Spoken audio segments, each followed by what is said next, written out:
welcome back to my channel. Michelle Mahoney here.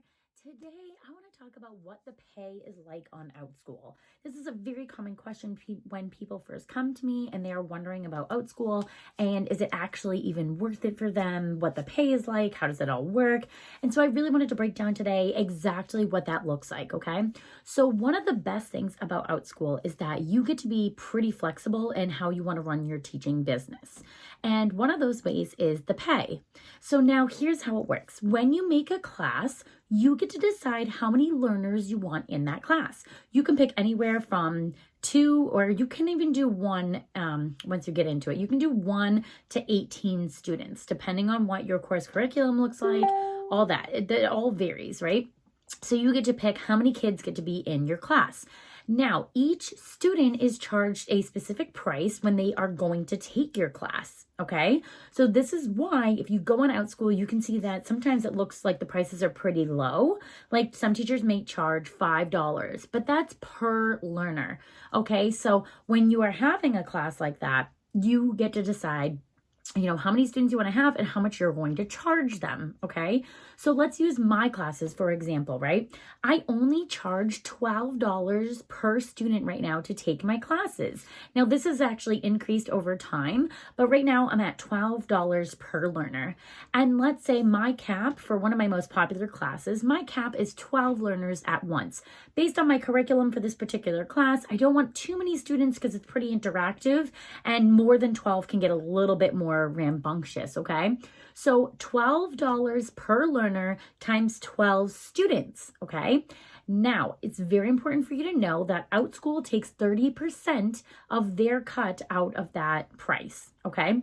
So what I actually get is $8.40 per learner, because if you do the math, I charge them 12, but I get $8.40. Okay, so what that means is that when Outschool takes the payment from the parent, because I don't have to worry about that part, they are giving me the payment of the $8.40, okay? Now, the great part is I don't have to do any math. I don't have to do the calculations. I don't even really deal with the parents directly with the payment. Outschool handles all of that stuff. So all I have to worry about is posting the class and posting, what I want, like showing them how long the class is, how many students can be in the class, and then how much they're going to be charged to take my class, okay? And then Outschool all does the payments behind the scenes. So then that's what I get. So if I decide to have 1 student in my class, then I'm going to get $8.40 for that 1 student. So you can decide if you want to have a minimum of students, okay? So what I mean here is you don't ever have to have a one-on-one class if you are not willing to sit there and have a class with just 1 student. And sometimes, depending on your course, you may need more than 1 student to actually, do the participation part of it. So what you can do is you can actually make your requirements, I have to have at least 3 minimum students in this class, and up to, whatever, like 10, 12 students, whatever. And then if you don't get that amount of students 24 hours before the class, you can actually cancel the class and just let the parents know, hey, the minimum students have not been enrolled, so the class will not hold. Now, I do find this a little hard. I don't particularly do that on most cases. I will take the 1 student because for me, I feel like if 1 student's still benefiting from that class, I'm still going to go ahead and do it. Number 2, I hate canceling classes 24 hours notice. Now, there's a lot of things here. You don't have to do it 24 hours notice, but Outschool does recommend the 24 hours notice because they want parents to have a chance to be able to, change classes, find a different one that works for them, whatever, right? So they do recommend you do the 24 hours. It's pretty highly recommended because parents don't want to wake up that morning and find out that their class is canceled, especially when it starts only, in a few minutes or a couple of hours or something. So they do recommend that. However, if there is an emergency for some reason and you needed to cancel your class, like even 5 minutes before, you definitely can. Outschool's going to check in with you, make sure you're okay. You definitely should send a message to the entire classroom and say, hey, family emergency, I'm so sorry.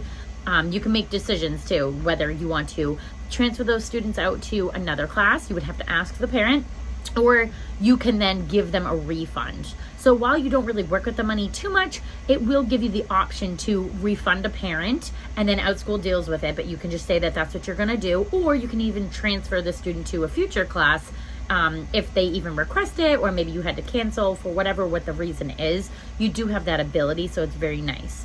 Now, here's why I don't do that.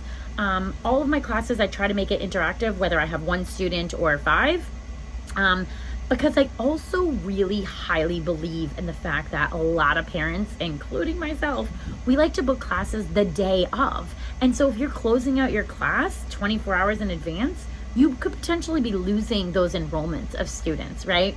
So even if you want to have the minimum of 3 students on there, it might encourage parents to do it, but maybe you just don't end up canceling it and you still go through with it anyways. That could be an option. For me, I always just put like, I'll take 1 student up to 12 students. Because I do find in my experience, a lot of parents will book the day of. Sometimes I get students in my classes like literally minutes before we start.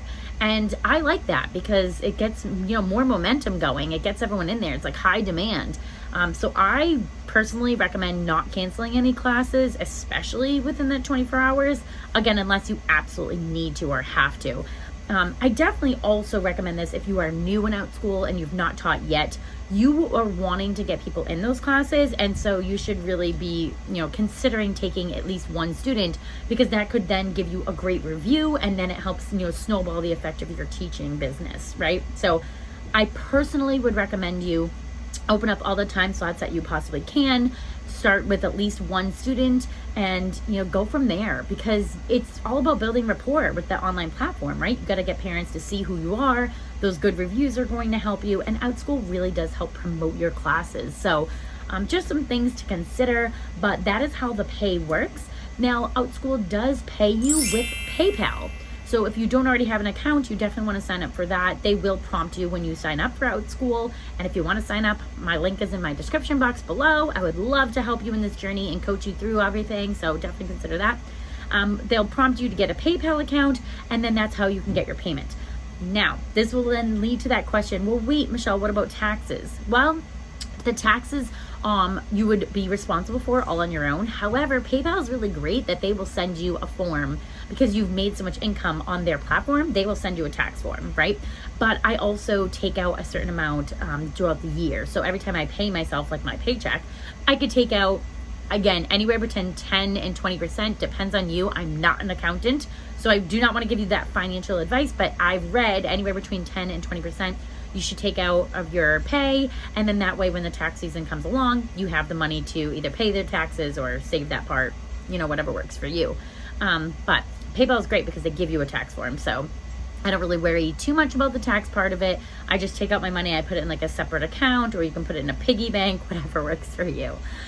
If you have any other further questions about how Outschool pay works, please leave a comment down below. I would love to answer that for you. I think I've covered most everything, but there's always something that somebody has that maybe I didn't cover or I wasn't clear enough. So definitely drop a comment down below. And if you want any help signing up for Outschool and going over all this stuff, I do have a teacher group specifically for online teachers, and it goes over all these kinds of things. So definitely in my description box below, join the teacher group. I'd love to meet you and see you and help you on your journey.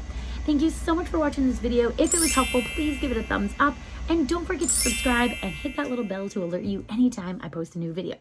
Have a great day.